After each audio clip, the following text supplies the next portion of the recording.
Hey folks, so this is actually the third time I'm trying this video.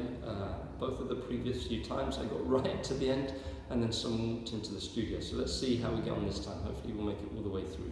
But I've had some questions about wrist pain on my Instagram feed, particularly about how to keep the wrist safe and pain-free when we're doing hand balancing practice.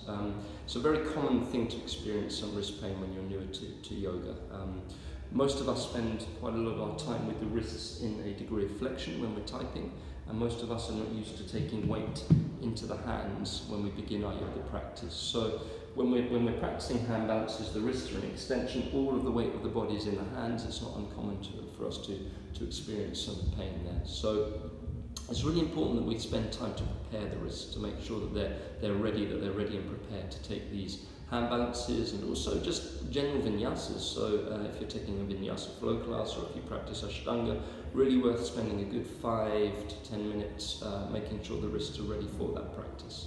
So I'm going to take you through some of my kind of go-to wrist mobilization practices. The first is very simple. We bunch the wrists and we just start to circle the arms, the hands rather, in one direction.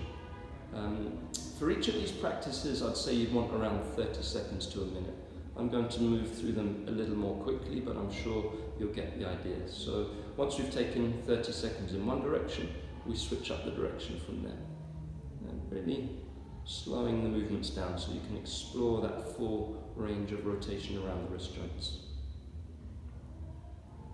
Again, around about 30 seconds later, 30 seconds to a minute, we'll shake out the hands. And let's clasp the hands together from there and just start to roll the wrists, just rolling in one direction. And then again, we're going to switch that direction up, and it probably feels a lot more fluid in one direction than the other. That's okay. For me, the first direction definitely feels a little more easier in the motion than the second round. So let's take the little shake out of the hands. And then bring the elbows into the body, palms flat with fingers extended, turn the palms flat to the floor. And then we'll draw the backs of the hands towards the elbows. From there we'll draw the palms towards the elbows, and we draw the backs of the hands towards the biceps rather once again.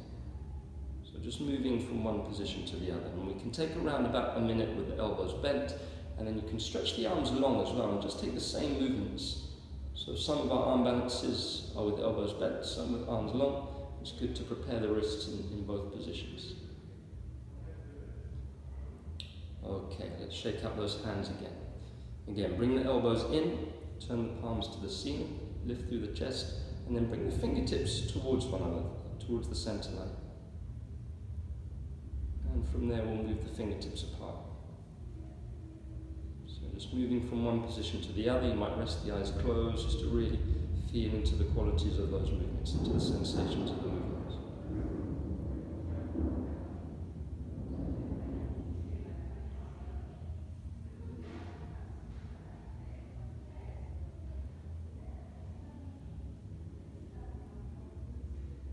Okay, and let's give those hands a little shake once more.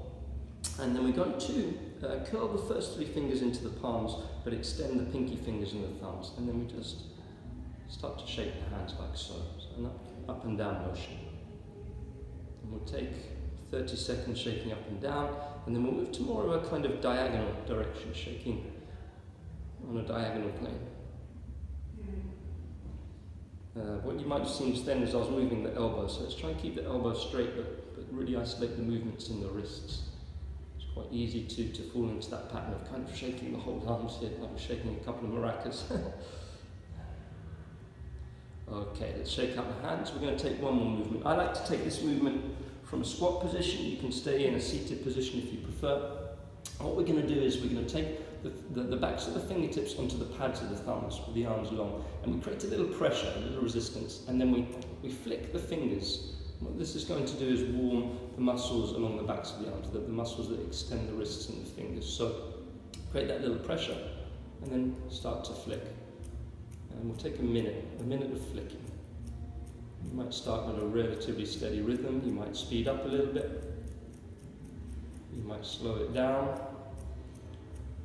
And you'll notice relatively quickly that you can really feel something taking this movement. Okay, so as I say, we take a minute of the flicking, one more shake out of the hands, and then we'll return to a seated position from there. So those are some basic mobilization movements to begin to work some movement into the wrist joints. I'm going to create a second part of this video, and in that second part of the video we're going to look more about how to get used to bearing weight on the arms and how to safely work the range of extension we need into the wrist joints. So I'll post that up probably next week. I hope this helps. If you have any questions at all about the wrists or anything else indeed, then do feel free to drop me an email, hello@mattgillyoga.co.uk.